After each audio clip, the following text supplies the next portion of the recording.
കൂട്ടുകാരെ, നമ്മൾ കാണാൻ പോകുന്ന മൂവിയുടെ പേരാണ് ലവ് 911. ഇത് 5ാമത്തെ പാർട്ടാണ്. ഇതിന്റെ മുമ്പിലത്തെ വീഡിയോ കണ്ടവർ നമ്മുടെ ചാനൽ കിടപ്പുണ്ട്, കയറി കാണുക. Welcome back to the channel angel drama talking.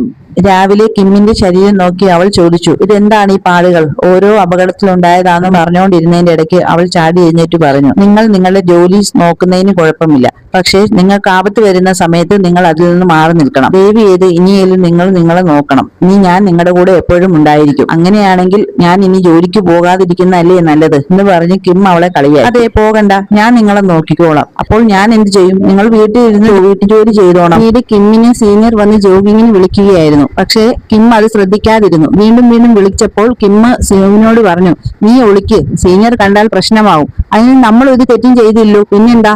അത് പറഞ്ഞിട്ട് കാര്യമില്ലെന്ന് പറഞ്ഞുകൊണ്ട് സൂവിനെ ഒരു മുറിയിൽ കൊണ്ടുപോയി അടച്ചിട്ടിട്ട് കിം പോയി. പക്ഷെ ആ മുറിയിൽ മുഴുവൻ കിമ്മും ആര്യയുടെ ഫോട്ടോയും ഓർമ്മകളും മാത്രമായിരുന്നു. അത് കണ്ടപ്പോൾ അവൾക്ക് സങ്കടം വന്നു. അവൾ തിരിച്ചുപോയി. പിന്നീട് കുറച്ചു കഴിഞ്ഞ് കിമ്മ് വന്ന് റൂമിൽ നോക്കിയപ്പോൾ സൂവിനെ കാണുന്നില്ല. പിന്നീട് സൂ ഓഫീസർ അടുത്ത് ഓഫീസർ പറഞ്ഞു, നിന്റെ അവസ്ഥ വളരെ മോശമാണ്. എന്താ കാര്യമെന്ന് സൂ ചോദിച്ചപ്പോൾ ഓഫീസർ പറഞ്ഞു, ആ ഹസ്ബൻഡ് നിന്റെ പേരിൽ കേസ് കൊടുത്തിട്ടുണ്ട്. കേസ് പിൻവലിക്കാതെ നിനക്ക് ഇനി ഒരു രക്ഷയുമില്ല. നിന്റെ അടുത്ത് ഡോക്ടർ വന്നു. അത് കണ്ട് ഹസ്ബൻഡ് പറഞ്ഞു, എനിക്ക് ഒരു ദിവസം കൂടി തരണം. എന്തിനാണ്? ഇനി താമസിക്കും തോറും അത് നമുക്ക് ഒരു പ്രയോജനവും ഇല്ലാതാകും. നാളെ എന്റെ വൈഫിന്റെ ബർത്ത്ഡേ ആണ്. ഞാൻ ഇതുവരെ അവൾക്ക് ഒന്നും വാങ്ങിക്കൊടുത്തിട്ടില്ല. 10 വർഷമായി ഞങ്ങളുടെ കല്യാണം കഴിഞ്ഞിട്ട്. നാളെയെങ്കിലും എനിക്ക് അവളുടെ കൂടെ ഒരു ദിവസം കഴിയണം. ഭാര്യ ഇത്രയും വർഷം എന്നെ പൊന്നുപോലെയാണ് നോക്കിയത്. പക്ഷെ ഞാൻ അവൾക്ക് ഒന്നും വാങ്ങിച്ചു കൊടുത്തിട്ടില്ല. ഇപ്പോഴും അതെനിക്ക് ഓർക്കുമ്പോൾ സങ്കടമാണ്. ഇതെല്ലാം വെളിയിൽ നിന്ന് സൂ കേൾക്കുന്നുണ്ടായിരുന്നു. സൂവിന് വിഷമമായി. പിന്നീട് കിമ്മുമായിട്ട് റിങ്സ് കഴിക്കുന്നതാണ് കാണിക്കുന്നത്. അപ്പോൾ സൂ പറഞ്ഞു, ഒരുപാട് കഷ്ടപ്പെട്ടാണ് പഠിച്ചത്. കോളേജിലും സ്കൂളിലും ഒക്കെ നല്ല മാർക്കോട് ജയിച്ചു. അത് കേട്ട് കിമ്മ് ചോദിച്ചു, നിനക്കാണ് വിഷമം ഉണ്ടായതെന്ന്, എന്തെങ്കിലും സങ്കടമുണ്ടോ? അപ്പോൾ അവൾ പറഞ്ഞു, ആ വൈഫ് മരിക്കും. കിമ്മ് ചോദിച്ചു, നിന്നെ കൊണ്ട് ഒന്നും സാധിക്കത്തില്ലേ? സൂ പറഞ്ഞു, എനിക്ക് ഒരു അബദ്ധം പറ്റിയതാണ്, എന്റെ തെറ്റാണ്, എന്റെ പിഴവാണ്. അങ്ങനെ പലതും അവൾ പറഞ്ഞ് സങ്കടപ്പെട്ടു.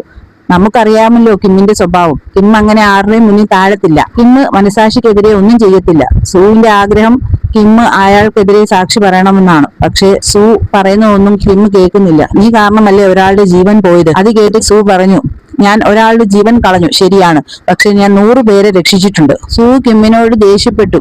ഇത് ഈ കാരണം എന്റെ ജോലി പോകും, ലൈസൻസ് കട്ടാവും, ഇങ്ങനെയൊക്കെ പറഞ്ഞ് ദേഷ്യത്തോടെ അവൾ വീട്ടിൽ ചെന്നു. അച്ഛന്റെ ഫോട്ടോ നോക്കി കരഞ്ഞുകൊണ്ടിരുന്നു.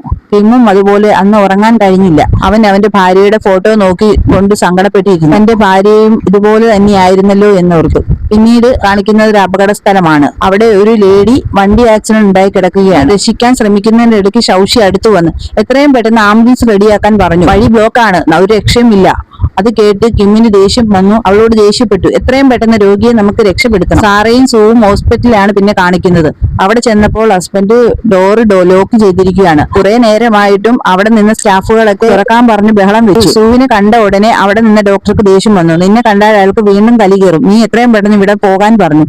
പക്ഷെ അത് കേൾക്കാതെ സൂ അവിടെ ഇരുന്ന ഒരു വസ്തു എടുത്ത് അടിച്ച് ഡോറ് തുറന്നു. ചെന്ന് നോക്കുമ്പോൾ ഹസ്ബൻഡ് തൂങ്ങി മരിക്കാനുള്ള ശ്രമത്തിലായിരുന്നു. പക്ഷെ അയാൾക്ക് അനക്കമുണ്ടായിരുന്നില്ല. അത് കണ്ട് സാറ പറഞ്ഞു, അയാൾ മരിച്ചു. സൂ പറഞ്ഞു, നമുക്ക് ശ്രമിക്കാം.